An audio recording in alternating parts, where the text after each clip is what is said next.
So for as long as I can remember, the Republican Party has always been the party of patriotism. They've always been the ones that waved the flag the hardest and claimed that their love for their country was greater than anyone else's.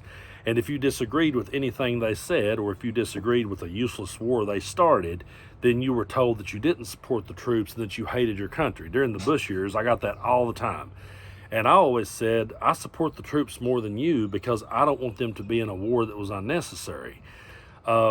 But I was always told that I wasn't patriotic and I didn't love my country. And then Donald Trump came along, and when he hijacked the Republican Party, they let him, by the way. They let him do it. But when he hijacked the Republican Party, of course, he hijacked their love for the flag. And we saw so many examples of them saying things like, we stand for the flag and we kneel for the cross. And they demonized anyone who protested in any way, shape, or form against things that the government was doing. And they're the same people that went to the Capitol on January 6th and beat people over the heads when they lost an election.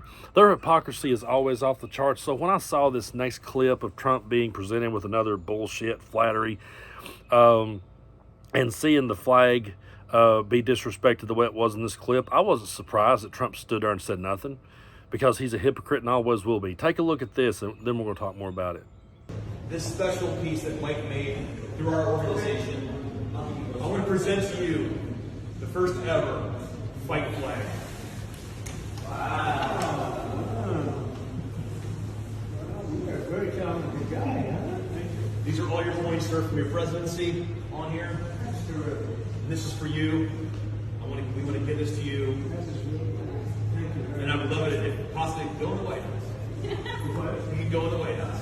Yeah. Oh, we can put that in the White House. That would be awesome, sir. I'd put that in the White House. That would be fine.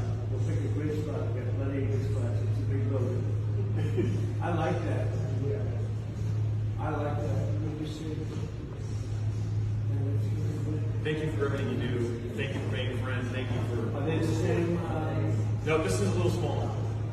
No, I meant the buttons up top. Are they similar to that? These are all from your presidency. Each one has something to do with your presidency. It's for you, sir. Good job. So yeah, if a black athlete speaks out against police brutality and kneels during the national anthem, it's get that son of a bitch off the field. But if that guy just wads the American flag up like nothing and then puts it in a chair by itself, that's perfectly okay. Trump stood there and didn't say anything. Why? Because he was once again being flattered. That was an absolute violation of flag code. They're not to be used as drapery. But it didn't matter to Trump, and it doesn't matter to his followers, because they really don't care about the flag. They don't care about any of the things they claim to care about. They just use them as weapons, and they just use them as stage props. But when I saw that, it got me to really thinking about my relationship with the flag and things that I went through in my life and how I came to change my viewpoints on it more than once. Back when I was growing up, my grandfather was a World War II veteran. His brother was a Korean War veteran. I had an uncle who was in Vietnam. I was always taught to be very respectful of the flag and very respectful to the troops and very respectful to our history. And I always, I was taught to love my country and respect my country. But I was also taught to call things out when I saw it. I was taught to call out bullshit and hypocrisy when I saw it. And when I saw my government doing certain things, I just couldn't get behind it. During the Iraq War, with George W. Bush in office, there was so much flag waving during that time. And I was playing country music in dive bars, and I can't count the times that someone would come up to me and want to hear me sing that ridiculous-ass Toby Keith song about we'll put a boot in your ass, it's the American way, all that crap. I would never sing those Toby Keith songs. I hated them. I never liked what they were about. I never liked what they represented. In my mind, if Toby Keith, and I know he's passed away, and I'm not trying to speak ill of the dead, but hey, if you feel that strongly about it, go sign up and go join, you know. And if you're going to crank that song up, go join the Army if that's how you feel about it.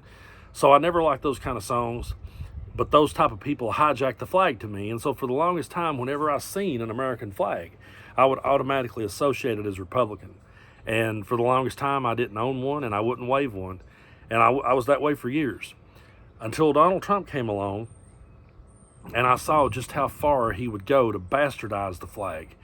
And just how far him and Maga would go to bastardize it. When I saw that, it really made me begin to change my feelings toward it. And then something happened in my family that hit close to home, and it made me rethink it made me completely rethink my beliefs on the flag. going back to my grandfather, who was the World War II vet, his younger brother was in Korea. And his younger brother, after my grandpa passed away, his younger brother, who would have been my great uncle, he would go to my grandfather's grave and he would put a new American flag, and it's on a really nice pole. It's way up in the air where it could be seen for miles around, you know. He put that up there because that's what he wanted to do, to honor his brother. And so he put that flag up there, and I would go up there and I would see a new flag, and as time went on, I would go back and there would be another flag up in its place. And I promise you, whenever my Uncle Cardinal replaced that flag, I promise you he always did it with the utmost respect. I promise you he folded it exactly like it was supposed to be folded, and he replaced it the exact way it was supposed to be replaced, because he was very hardcore about that, and he didn't take anything like that lightly, and neither did his brother. So he put that flag up there for years, and we always knew when we saw a new flag that Uncle Cardinal had been there and done that. Then he passed away back in 21 or 22. And when he passed away, it became, well, now who's going to put the flag up? And so many people in my family have passed on, and so many people in my family really don't like going around graveyards. I'm one of the few that actually enjoys it. I find peace in it, and I'll go sit and talk to my grandpa's grave or my uncle's grave or friends of mine's grave for sometimes hours. That's just my way of decompressing a lot of times. So I looked at that flag and I realized, well, you know, who's going to replace it now? And I pretty much realized that if anyone was going to do it, it was going to be me. And so I went and replaced it, and I took it down properly. I replaced it the proper way. And then I got to thinking, you know what? I'm not going to let them take that flag from me, because they do not stand for it and they do not believe in it at all. It's a stage prop to them, and it's something different to me. So that's why when you see me doing the videos indoors, I have one hanging behind me. And when I first hung it up, I had people reach out to me and say that if I was going to be hanging it the way I was hanging it, that it needed to be flipped around the other way.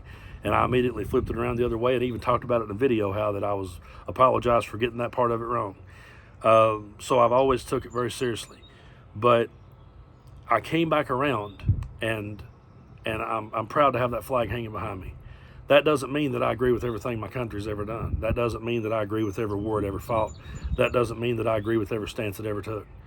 And I absolutely wholeheartedly believe that anyone has the right to protest that flag. That's what the flag's all about. And again, going back to my grandfather, who was a World War II veteran and a lifelong Republican.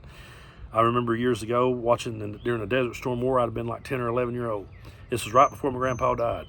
And I remember seeing some protesters who was burning the flag and jumping up and down on it. And I remember getting really mad as a kid and saying to my grandpa, hey, they should arrest those people. They should lock them up.